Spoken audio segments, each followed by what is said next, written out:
Good evening. Welcome to another Mothman podcast. Again, we're going back into the vault and pulling out another space movie or space podcast, can I say? This one's called The Outer Limit. I hope you enjoy it. A romantic adventure? Want to get away from it all? We offer you Escape. Escape, designed to free you from the four walls of today for a half hour of high adventure.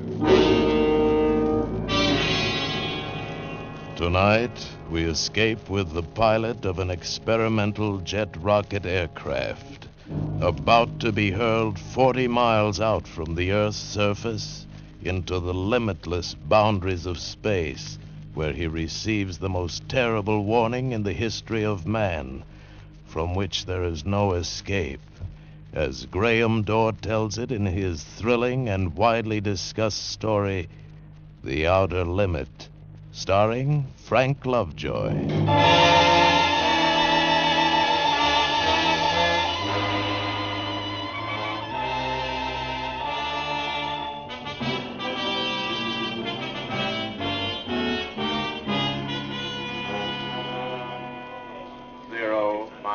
25. 0 minus All right, 25. men. Settle down. Settle down, men. Okay, Colonel. Yes, sir. All of you will want to know why we took you out of whatever warm beds you were in. We got a reason. The RJX-1. Yeah, that's right, the RJX-1. The top secret experimental rocket jet aircraft. We've been babying it, nursing it, staying up nights with it for 16 months now. This morning, Major Westfall is going to wean it. Bill is going to take her out and beat her up to death. I can't impress upon you men how extraordinary this flight is. It's an 8-rocket ship. 8 rockets. That's what I said, 8 rockets. 8 rockets designed to take man into areas of space that have never been explored before. And at a rate of speed to which no pilot has yet been subjected. Some of you men have already flown many times the speed of sound, so I don't have to tell you very much. Joe? Yes, Colonel? You'll lead the F-86s. You and the other 3 jet boys will be Bill's chase planes. We want observation at 35,000 feet. Yes, sir. Okay, here's how it plays. Pull the curtains on the map, will you, Sergeant? Yes, sir.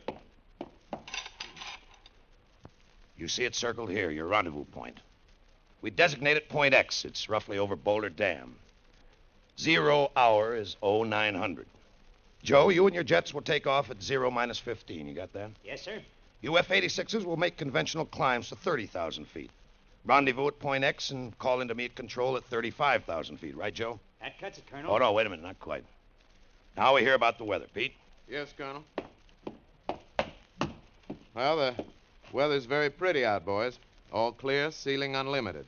Winds aloft at 10,000, 80 mph, 25,000, 140 mph, 40,000, 150 mph. Estimated temperature 45 below at 40,000 feet. There's some scattered clouds northwest of Point X at 15,000 feet. Stratus at 30,000 feet, 30 miles east of Point X, east. We expect no change for 3 hours. That's it, sir. Okay, Pete. Joe, you and your boys go unwrap your F-86s. Have a nice time. Yes, sir. Come on, boys. Major Westfall.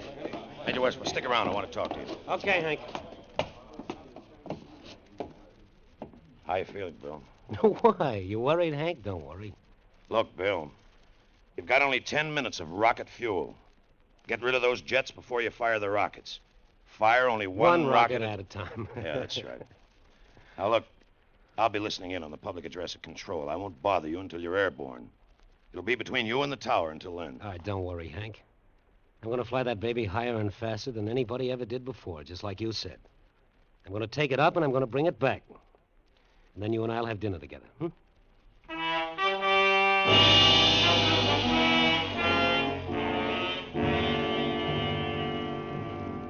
0 minus 3.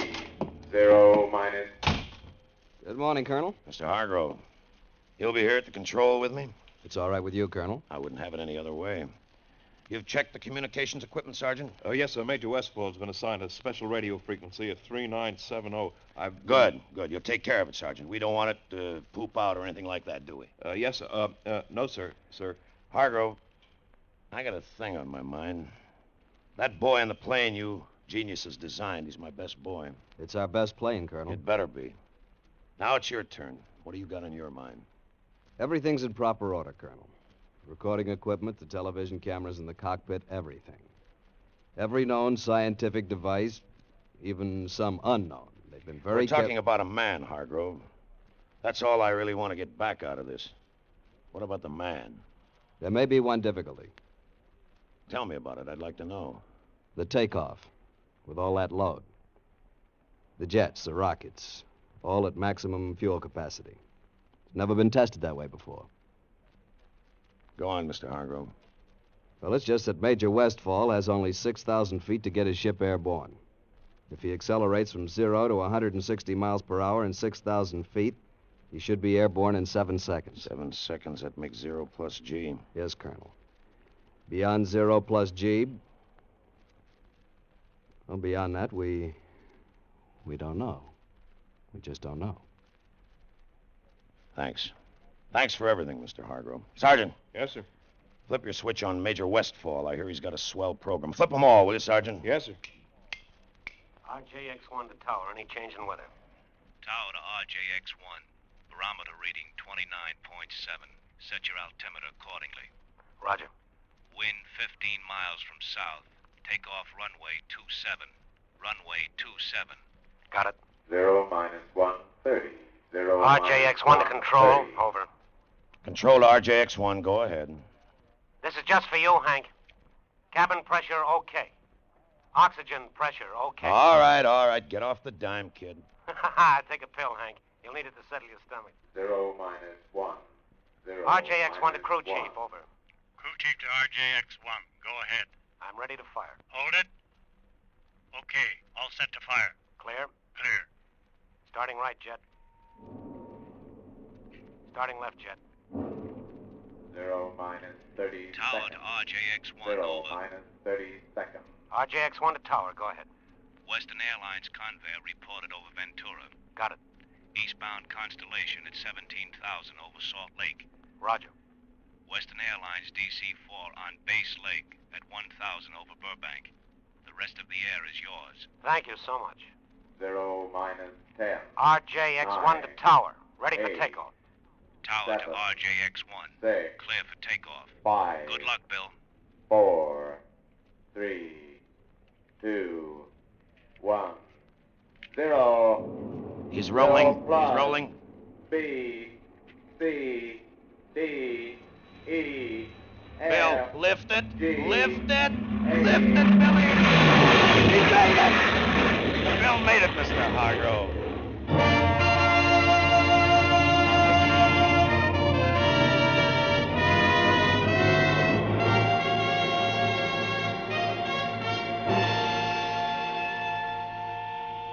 RJX-1 to control. RJX-1 to control. Come in. Control to RJX-1. Go ahead. Everything's great, Hank. It's a doll, baby. Hey, you must have been kidding with that takeoff, weren't you? It took that long to get off. That makes it a takeoff. How fast are you climbing, kid? 1,700 a minute, airspeed 550. Retract your landing gear. It'll help. Whoops, sorry. Call me at 20,000.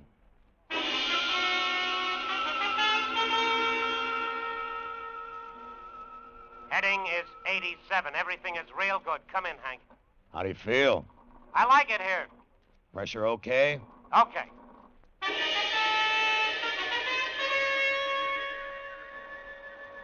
F-86 leader to control. F-86 to control. Come in. Control to F-86 leader. Go ahead. F-86 observing RJX-1. He's really tearing, Colonel. Over point X at 35,000. On schedule, Joe? On schedule.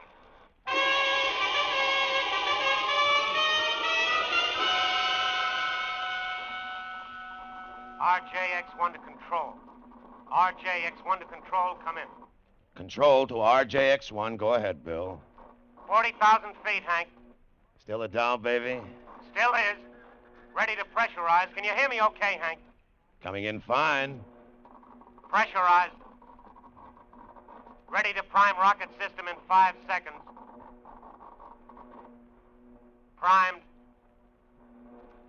Dropping right jet. Dropping left jet. All clear. Good luck, Bill. Firing number 1 rocket. Fired. Oh! Taken back. Firing number 2 rocket.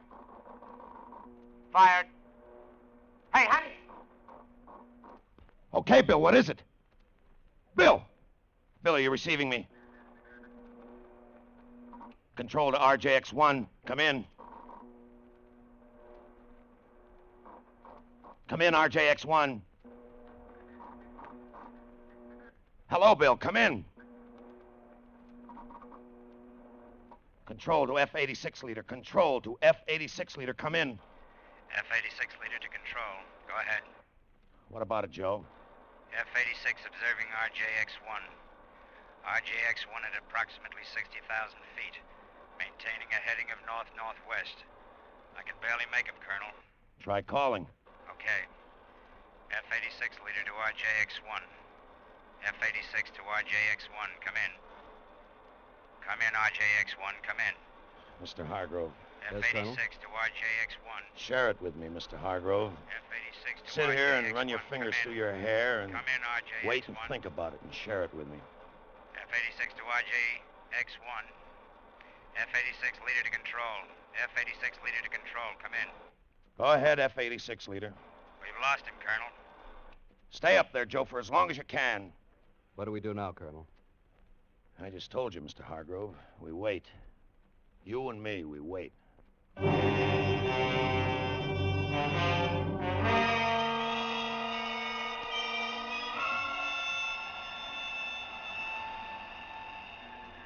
We've lost him, Colonel. You haven't lost me. I can hear you, Joe. Stay up there, Joe, for as long as you can. Hello?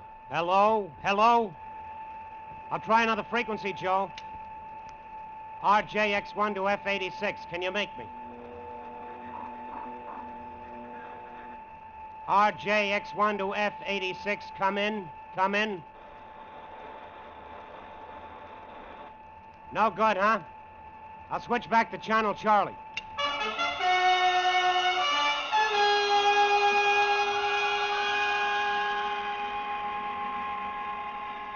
I still can't get you, Joe. I'll keep sending. Firing number 8 rocket. Fired. Oh, Oh, brother. RJX-1 to all you ships at sea, to all you people anywhere. This is Bill Westfall approaching 210,000 feet. That's 40 miles straight up in the air, all you people, and that's where I am. You never saw anything like it. No clouds. A color no one ever named before. And silence. 8 rockets roaring at my tail, and I can't hear them. Their sound will never reach me at 1,800 miles an hour. Silence so complete that the ticking of the clock on my instrument panel is a hammer in my brain. Silence. Otherwise, nothing. Nothing except... No, nothing at all. Wait a minute. Yes, there is something all right at 2 o'clock high. Oh, that's really something, brother. Maybe a flying disc, and this is a big one. Spinning like a top, and it's coming toward me. Can you hear me? Can you hear me? Listen. Something has just happened. Something, a missile, a shot, maybe, through the canopy. My pressure is going down. Something is happening to me. This disc thing, it's like a magnet. I'm being pulled toward it. I've lost control of my ship. I've no control. I'm going through decompression. I'm on the verge of unconsciousness. I'm blacking out.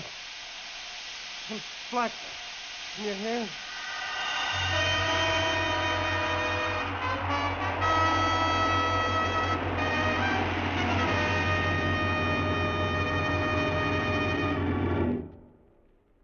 You are listening to The Outer Limits, starring Frank Lovejoy, in another thrilling adventure on Escape.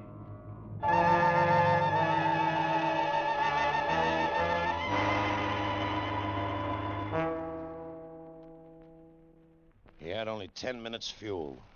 He's 3 hours overdue. Well, that's that, Colonel. But wait some more, Mr. Hargrove. There's no point to it.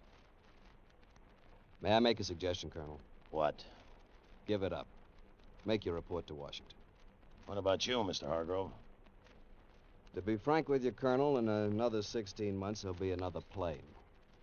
The RJX-2. And the Army will give us another man to fly it. Not till we're certain about this man, and we're not certain. What do you propose to do? The things that are in the manual. We'll organize search parties and put spotter planes up in the air. Maybe Bill came down on the ocean. We'll call the Navy in. Colonel, if the RJX-1 came down on the ocean, it would sink in 3 minutes. You know it had no life preserver equipment on it. The added weight of We'll the call the instruments... Navy in. Whatever you say, Colonel. My guess is... What's your guess, Mr. Hargrove? My guess is that sometime, somewhere, on some beach or in some field, someone will pick up a piece of torn metal. That someone will be holding what's left of the RJX-1.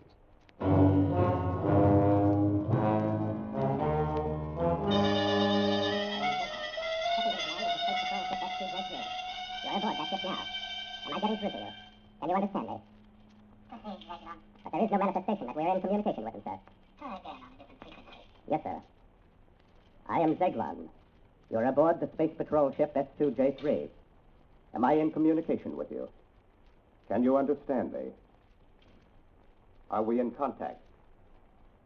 Can you understand now what I am saying to you? Yes. Yes, I can understand you. Earthman, your brain is in turmoil, is it not? It has great difficulty in accepting what you see. Yeah. Yes, that's right. Accepted. What you see here exists. All this? This exists? It exists, Earthman. The spaceship you're on exists. Those jet dynamos you see before you exist. Jet dynamos driven by the harnessed power of 1,000 suns. Listen, Earthman. Listen to them.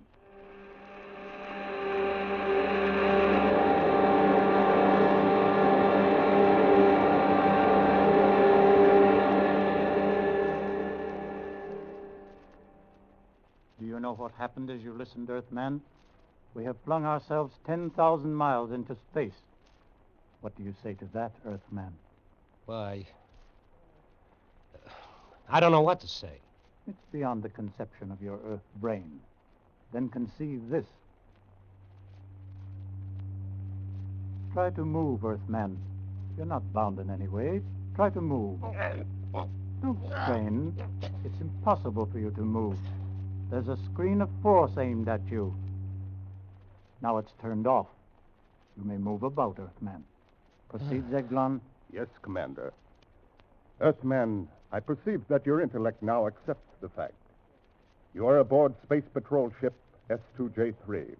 I am Captain Zeglon of the Galactic Guard. Galactic? Galactic Guard? The guardian of the galaxy. The guardian of the universes. The instrument the Brotherhood of Worlds has set up in defense against such a civilization as yours.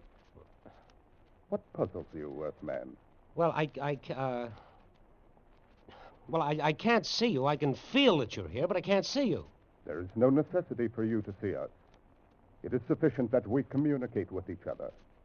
Yes, but talking to you is... Well, it's not like talking. It's, it's as if it were all happening inside my brain. It is. That is how I'm reaching you, by telepathy. Do you remember what happened to you before you blacked out? Yes, I think so. There was a sharp sound, like a bullet hitting the canopy. It was not a bullet. It was a ray. It was necessary to stop your flight. We have so much to tell you. Well, first tell me about my ship. Is it lost? No. It is such a crude little ship. Crude? Easy for us to repair. It will be returned to you. And you will return to Earth. Because you are the Earth's only hope of survival. Hope of survival? What do you mean? I will show you. What you see on this screen before you is a panorama of your own universe, far greater in scope than an Earthman has ever seen before. Observe. Observe where the line is pointing. Planet 3, Star 5, Galaxy C, Sector K. Is that the Earth? No. That dot, that speck you see revolving in the vastness, is your sun. A star whose surface is 12,000 times that of your Earth. Your Earth is not even visible here. What? How did you know we even existed? That was our problem. We first became aware of your planet when we found atomic dust in the upper atmosphere. We traced it to your Earth. It was that important to you? Quite. We determined that you were setting off atomic bombs. That's why the Galactic Council has quarantined you. Quarantined? I don't understand. How? How are we quarantined? We have sealed off your planet from the rest of space. But we have surrounded it with a force screen. When that screen has accumulated enough particles of atomic dust, your Earth will explode. Your civilization, you, all life will disappear forever. Listen to me, Earthman. Listen. We've had our own wars, wars that almost destroyed our civilization. But we have finally outlawed war throughout space, including Earth. Now listen carefully, Earthman.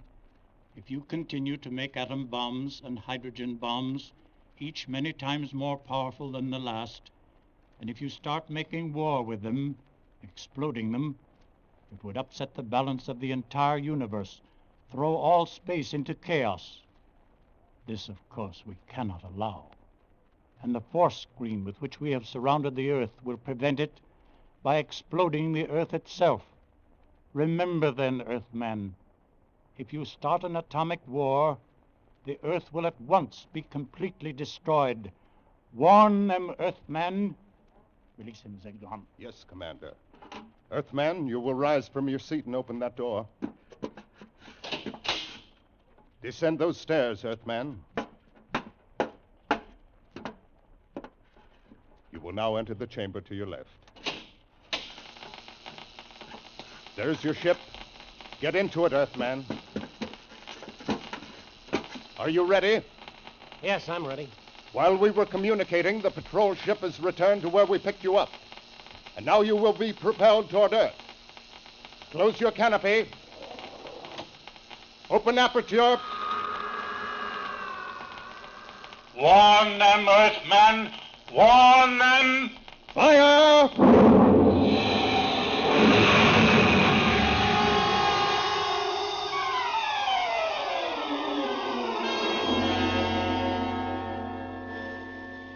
RJX-1 to tower. RJX-1 to tower. Come in. RJX-1 to tower. Come in, tower. Tower to Funny Man. You loaded, kid? How did you get in on this frequency? Listen, this is RJX-1. RJX-1 coming in for landing. Give me landing instructions. Tower to Funny Man. Impossible that you're RJX-1. He's 10 hours overdue. Get away from the area. Area cleared for bomber practice approaches. This is Major Westfall and RJX-1. Come on, kid, give me landing instructions. I have no fuel. I'm gliding. What? Hey! Hey, yeah, I see you now, Major. Wait a minute. I'll restrict the area. Okay, RJX-1. Go ahead. Approximately 6 miles north of field. Clear area for 10 miles. Being cleared. What's your altitude? 10,000. Estimate 6 minutes to land. Tower to RJX-1. You are cleared to land. Runway 9. Wind east-southeast 15. Roger. Coming down.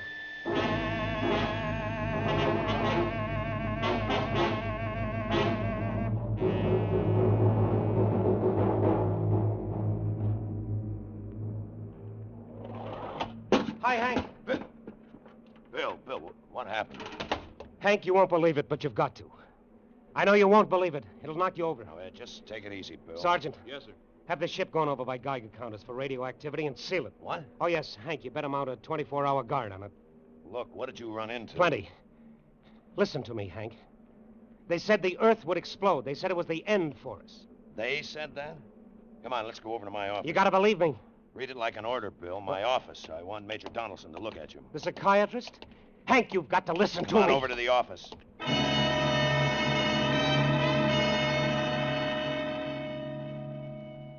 Well, that's the story, Major Donaldson. I see. Well, Hank, you believe it, don't you? Well, Major, what do you think? I'm not sure. Bill, these men from Mars. I didn't say they were from Mars. Did you hear me say anything about men from Mars? No, you didn't. All I'm trying to tell you is this. Whoever those people were, they knew all about us, everything. And they warned me. Our atomic bombs are a danger to the universe. One more, and we're going to be the juiciest galactic 4th of July of all time. Explode, finish, gone. Like that. How do you like it? All right, Bill, roll up your sleeve. Oh, now, forget it, Major. All I need is a couple of drinks. Sorry, Bill. Sorry. Not right now. Let the Major give you a hypo. Now, look, I got a drink coming, a lot of drinks. Later. Come on, Bill, the sleeve. You heard him, Bill. All right, yes, all right, if it's an order. Go ahead.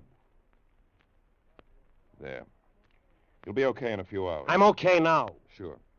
We'll leave you here, Bill. It's all right if Bill sleeps in here, isn't it, Colonel? Sure. Yeah. Well, maybe you'll believe me tomorrow. You'd better. Come on, Major.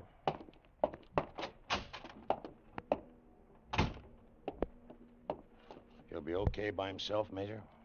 He's been under a strain, but he'll sleep a long time. You better explain it to his wife somehow. I'll talk to him tomorrow. Tough. I've heard he's one of the best. He's the best. A combination of nerve and loyalty and lightning reflexes that comes once in 10 million times. What about it, Major? How does Bill look to you? I can't tell yet. Maybe a week, 6 months, 6 years. I'll need a whole lot of time with him before I can tell. I see. Well, he'd better get some sleep, too. Right. And don't worry, Colonel. He's a strong boy. Best nerves I've seen. I'd say things will be all right. Delusions like Bill's latched onto... Well, delusions like this... Major. Yes, Colonel? Major, when you make your charts for Bill, diagnose him and treat him and do all the things you have to, when you do that, Major, consider this. Yes? How did he keep that plane in the air for 10 hours? For 10 hours, Major, when he had fuel to last him only 10 minutes.